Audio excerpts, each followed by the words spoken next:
제주도의회 도정질문에서 제주형 기초자치단체를 내년 6월 도입하는 것이 어렵다며 대안으로 행정시장 직선제를 하자는 의견이 나와 공방이 벌어졌습니다.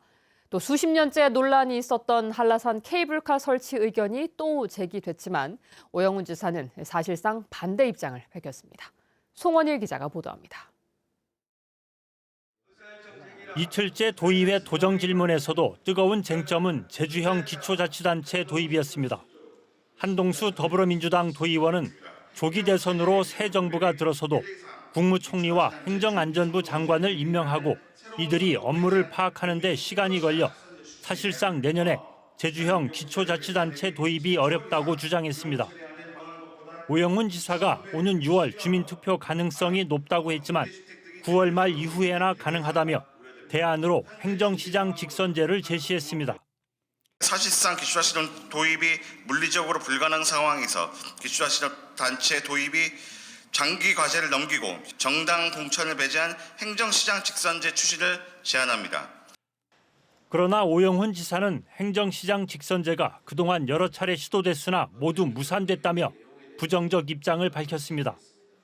특히 6월 대선에서 후보들의 제주 공약으로 제주형 기초자치단체 도입이 반영되면 정부가 미리 검토할 수 있는 여건이 조성돼 충분히 가능하다고 밝혔습니다.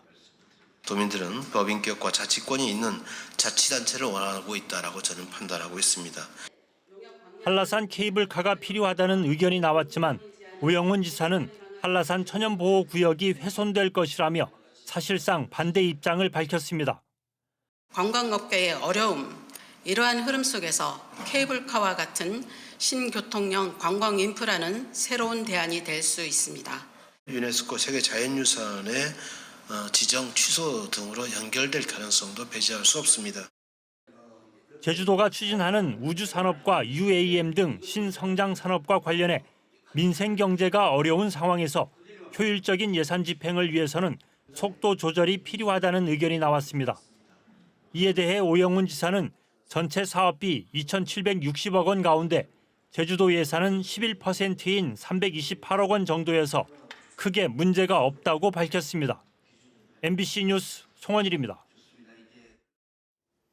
올해부터 제주 지역 학교에 인공지능 디지털 교과서가 도입됐습니다. 학생들의 책상 위에 종이 교과서 대신 노트북 컴퓨터가 등장하면서 교실의 풍경도 달라지고 있습니다. 조인호 기자입니다. 제주 도내 한 중학교 1학년 학급의 수학 시간입니다. 학생들이 노트북으로 AI 디지털 교과서 인터넷 사이트에 접속하자 선생님이 공부할 내용을 알려줍니다. 소인수분해 배운 거를 약간의 복습을 하기 위해서 재밌는 활동을 할 건데 어떤 거일 것 같아요? 네, 먼저 이제 게임으로 곧바로 두 개의 팀으로 나눠 수학 문제를 푸는 게임을 하는 학생들. 문제를 풀 때마다 정답을 알려주고 팀별 점수도 화면에 표시됩니다. 자, 얘들아 이렇게 풀어봤는데 어떤 팀이 이겼나요? 네, 청팀 박수! 학생들에게는 개인별로 쌓인 데이터에 따라 학업 수준에 맞춰 맞춤형 문제가 제시됩니다. 학생들은 인공지능 챗봇에게 질문을 하고 선생님은 학생들의 학습 이력을 파악하면서 수업을 진행합니다.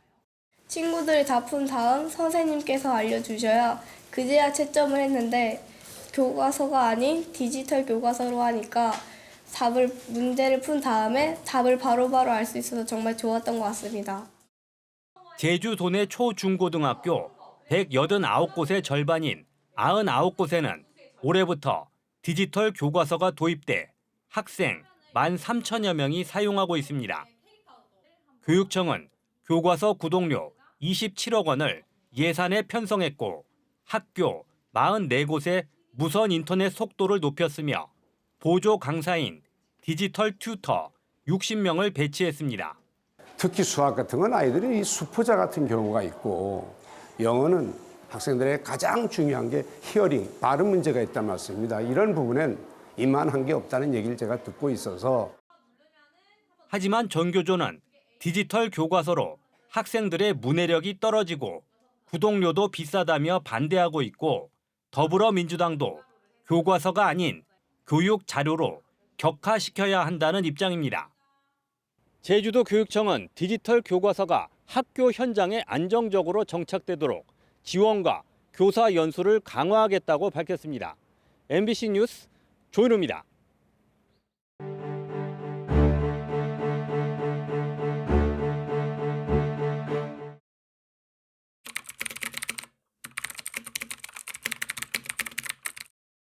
석방되어 고향으로 돌아온 피고인들의 경우에도 전과자라는 꼬리표가 평생 따라다녔으며 희생자 및 그 가족까지도 연좌제로 인해 제대로 된 직장을 구하지 못하여 어렵게 살 수밖에 없었습니다. 피고인들이 먼 타향에서 고향에 있는 부모와 형제자매, 어린 자식들을 생각하며 억울하게 숨을 거뒀을 모습을 상상하면 유족들은 지금도 가슴이 먹먹하고 평생 한을 품고 살 수밖에 없었습니다. 석방되어 고향으로 돌아온 피고인들의 경우에도 자신의 과거를 숨기고 살아야 했고 전과로 인해 많은 신분상 제약을 받는 등 한많은 세월을 살 수밖에 없었습니다. 보호 감시 체제가 있어서 마을의 주민들이 아버지 이 일거수일투족을 감시하고 있다는 것에 대해서 아버지가 굉장히 스트레스를 많이 받았습니다. 예를 들면 순경이 뭔 일이 전달하러 왔으면 아버지는 그 순경 보는 순간 숨어서 아니면 어디 도망가야 되는 그런 상황을 보고는 이런 것들이 아버지 옛날에 4.3 사건으로 인한 그러한 고충이었었구나. 아버지가 이렇게 그 수감 생활을 하셨다는 거를 돌아가실 때까지 저희는 몰랐어요. 1년 전에 알았습니다. 그래서 그 사실을 알고는 아버지가 이해가 됐거든요.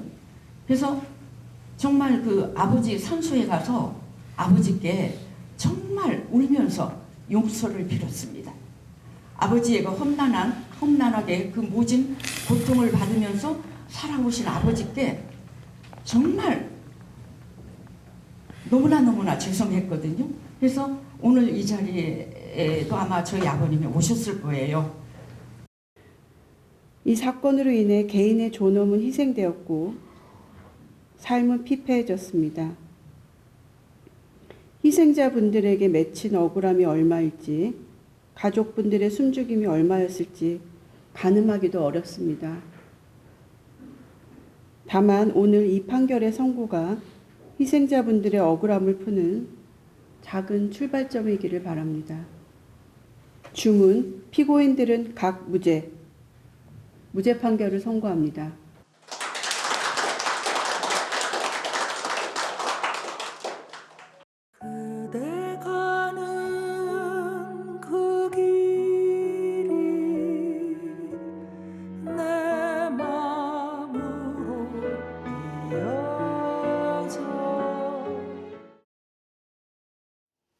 제주 신항만 개발이 여객과 크루즈 중심에서 화물과 크루즈 기능으로 바뀝니다. 제주도에 따르면 해양수산부는 기존 고시를 폐기하고 2035년까지 3조 8천억 원을 들여 화물부두 4선석과 관리부두 1선석 등을 조성하는 제주 신항건설 기본계획 변경 고시를 발표했습니다. 이번 변경 계획의 핵심은 여객과 크루즈 중심에서 화물과 크루즈 중심으로 바꾸는 건데 제주도는 사업성 확보를 위해 기능을 바꿨다고 설명했습니다. 제주도는 이번 기능 전환으로 여객선 혼재로 인한 해상사고 위험이 줄어들고 선박 대형화에 따른 선석 부족 문제가 해소될 것으로 기대했습니다. 대만 최대 외식기업인 왕풍그룹의 임직원 2,100여 명이 인센티브 관광으로 제주를 찾습니다. 이들은 오는 13일부터 12월 5일까지 23차례에 걸쳐 제주를 찾아 우도와 올레길 등을 둘러보고 흑돼지구이 등 제주 특산물을 맛볼 계획입니다.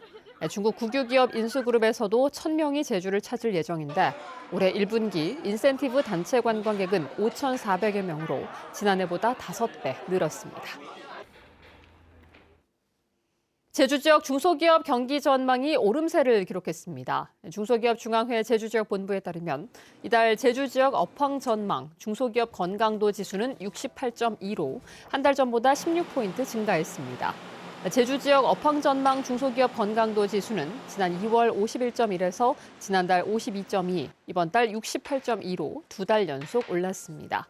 제주지역본부는 중소기업들이 제주의 봄철 관광객이 늘고 건설 경기도 좋아질 것으로 보면서 경기 전망이 회복세를 기록한 것으로 분석했습니다. 펜션 건물에서 불이 나 1시간 넘게 진화 작업이 이뤄졌습니다. 오늘 오후 6시 반쯤 제주시 도련 1동에서 2층짜리 건물 펜션에서 불이 나 1시간 넘게 타면서 30여 건의 화재 신고가 119에 들어왔습니다. 제주도 소방안전본부는 차량 17대와 인력 34명을 투입해 1시간 30분이 지난 저녁 8시쯤 불을 껐으며 건물 안에 사람은 없어 인명피해는 없는 것으로 전해졌습니다. 소방당국은 펜션 운영 준비를 위해 내부 인테리어 공사를 하고 있었다는 관계자의 말을 바탕으로 정확한 화재 원인을 조사하고 있습니다. 여자친구가 운영하는 주점에 찾아가 손님을 흉기로 찌른 남성이 경찰에 구속됐습니다. 제주 동부경찰서는 지난 4일 밤 10시 40분쯤 제주시 삼도동의 한 주점에서 손님을 흉기로 찔러 크게 다치게 한 50대 남성을 살인 미수 혐의로 구속했습니다. 남성은 경찰 조사에서 여자친구와 말다툼을 한 뒤 손님과 함께 있는 모습을 보고 홧김에 범행을 저질렀다고 진술했습니다.